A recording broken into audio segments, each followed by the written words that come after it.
Jack it up.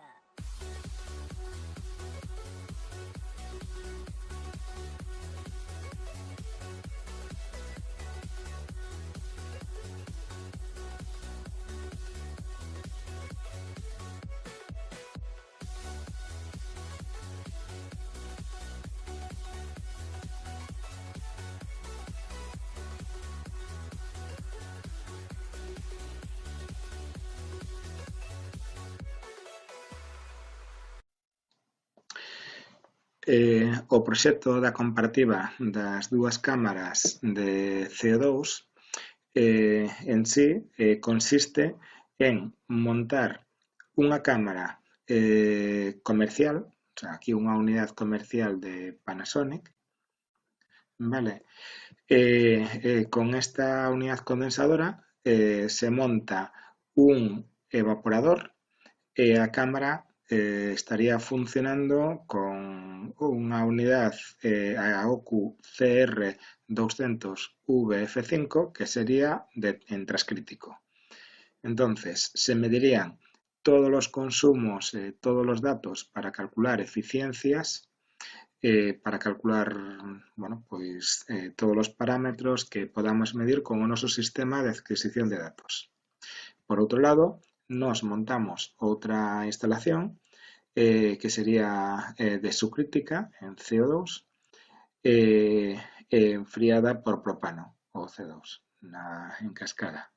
Entonces, tamén teríamos aquí a nosa unidade condensadora e aquí tendríamos o noso evaporador. Estarían nunha mesma cámara e funcionarían primeiro unha, a de transcrítico, tomaríamos datos e logo, cando se terminase, intentaríamos subir a temperatura o suficiente para que esta tuvera que volver a traballar e enfriar. E volveríamos tamén tomar datos de presións, temperaturas, consumos e eficiencia enerxética. O que intentamos é demostrar que en pequenas instalacións comerciais con subcrítico podemos traballar como se fora unha instalación normal con os refrigerantes actuais donde non temos que usar nin maquinaria moi especial, nin tuberías de alta presión. Cualquier frigorista sería capaz de montar esta instalación sin ter que utilizar materiales tan caros como se tuvo que utilizar para montar esta.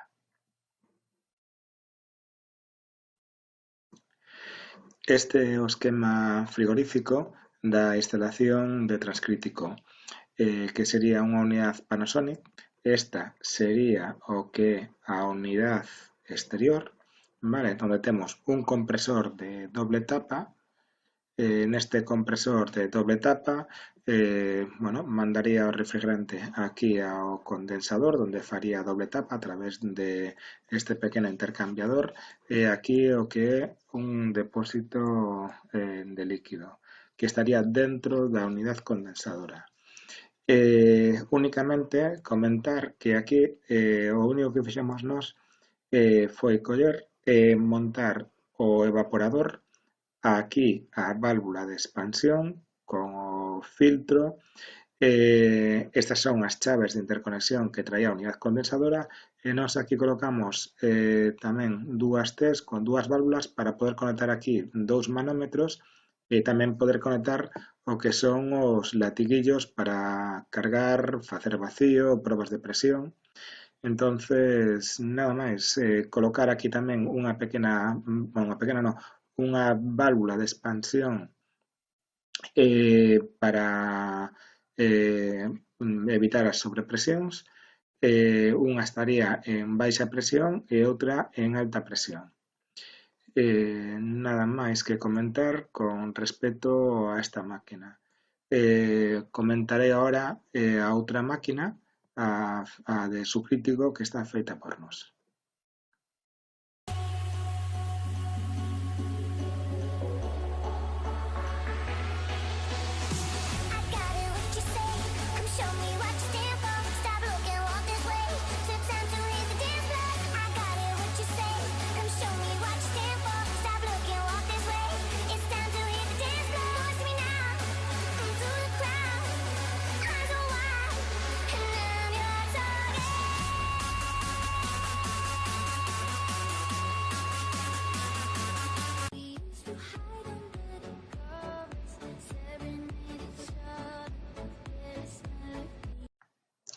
esta é a instalación de subcrítico, donde nesta instalación de subcrítico aquí temos o que é a parte de propano, donde esta parte de propano o que fai aquí sería enfriar a través de este intercambiador, enfriar o CO2 da parte de subcrítico que sería a de CO2.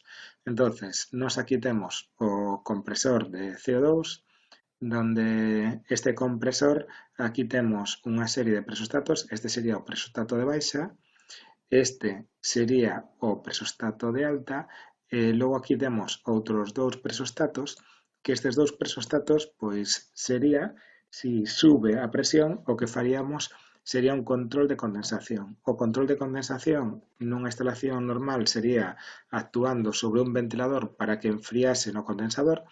Como o condensador é o intercambiador de placas, entonces este presostato arrancaría o compresor número 1 e se a cantidad de frío non é suficiente ou non nos elimina o suficiente calor no intercambiador, arrancaría con PSH5 ou outro presostato de control o segundo compresor. A razón aquí de que aquí haya dos compresores foi por un tema de que nos enviaron unha unidade equivocada, entonces logo, bueno, pues como tiñamos esta, o nos enviaron esta, pues aproveitámola. Se non, con un compresor sería suficiente. Aquí os compresores, o compresor de CO2 manda o refrigerante ao intercambiador e o convierte en estado líquido, vendría o depósito de líquido e do depósito de líquido temos aquí filtro visor, válvula de expansión, nos inyectaría o refrigerante ao evaporador e do evaporador vendría de volta ao depósito antilíquido ou separador de partículas de volta ao compresor. Na instalación de propano tendríamos os dos compresores que estarían controlados aquí por estes presostatos, un presostato de alta, un presostato de baixa e un presostato de control de condensación, esta vez aquí sí actuando sobre un ventilador que estaría no condensador, digamos, do condensador da unidade de propano. O refrigerante na descarga dos compresores iría a un depósito de auga, que sería, digamos, un acumulador de enerxía para logo facer un desescarche. Despois do depósito de auga iría directamente ao condensador. Prácticamente o condensador case non elimina calor. Cando está funcionando, o normal é que salga unha cantidad de calor moi grande e aquí prácticamente o aire sale prácticamente frío. O sea, o que nos está quentando ou acumulando unha cantidad de agua aquí que logo para facer os escarches nos fai un aforro enerxético bastante grande. Aquí no condensador os refrigerantes se condensan en estado líquido, iría ao depósito de líquido, do depósito de líquido filtro visor tamén a válvula de expansión e esta válvula de expansión o que fai é enfriar o intercambiador, que sería o seu evaporador, este intercambiador de placas. Entonces, despois do intercambiador, iría ao separador de partículas e outra vez ao colector de admisión dos dous compresores. Aquí temos unha tábua donde temos o control dos presostatos con as diferentes presións de arranque e paradas.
Walking alone, the streets are empty. The only thing I can see is my own silhouette. I'm getting stronger, step by step. The clock is ticking, but there's no time for regrets.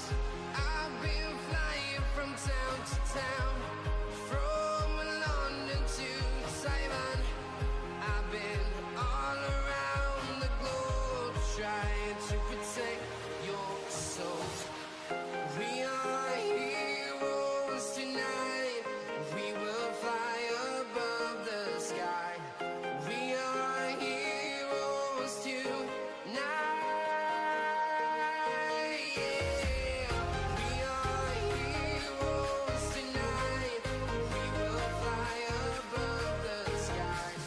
We are heroes tonight.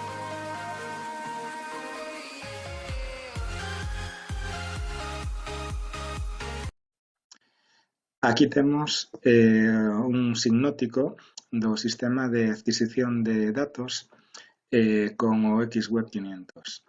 Entonces, o funcionamento vai a dous fíos e aquí, como se pode ver, pois tendríamos un XM678D que sería bueno, pues un aparato donde fai lectura con diferentes sensores de presión e temperatura. Entonces, nos de aí a dous fíos por comunicación iríamos comunicando este controlador o comunicaríamos a otros diferentes controladores. Aquí, por ejemplo, de Dixel o XR75CX, pois tamén con as tres ondas de temperatura que ten, a dous fíos, sacaríamos outros dous fíos ao XEV12D, que sería con presión e temperatura, que sería o controlador da válvula de expansión de CO2, e aquí outro igual, pero este controlaría a válvula de expansión de R290, que sería de propano, tamén con presión e temperatura. Tamén seguiríamos con dous fíos hasta aquí outro controlador, que este controlador é do sistema de analizador de redes, donde por un lado temos un aparato que sería o XJP60D, que ten unha recepción de sensores que, bueno, tendríamos prácticamente todos en reserva, solo tendríamos dous sensores para temperatura exterior e para temperatura de líquido en transcrítico. A dous fíos conectaríamos con o analizador de redes donde veríamos consumos, tensión, voltaje, o sea, tensión, intensidad, frecuencia, todos os datos da red eléctrica que nos estaría suministrando, os consumos que ten. Este aparato ten, digamos, un asteroides que nos mediría os consumos de cada unha das instalacións.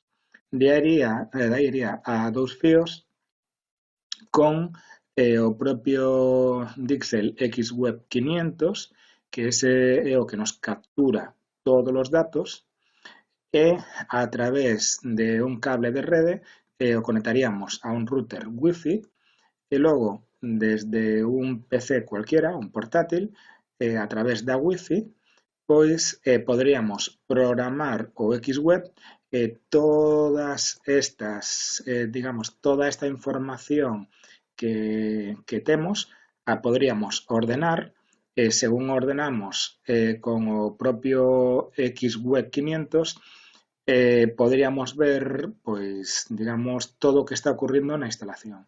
Por exemplo, poderíamos ver aquí na instalación de subcrítico, pois unha vista xeral de, bueno, dos consumos, aquí sería do analizador de redes, como está funcionando a válvula de expansión nun momento determinado de propano. E aquí a de CO2 tamén, bueno, pois cual sería o porcentaje de apertura de válvula, a temperatura de aspiración, o requentamento e a presión con a que está funcionando esa válvula. E logo, aquí tendríamos o que é o termostato de R290 a 744, donde nos dice as temperaturas da agua para o que é o desescarche.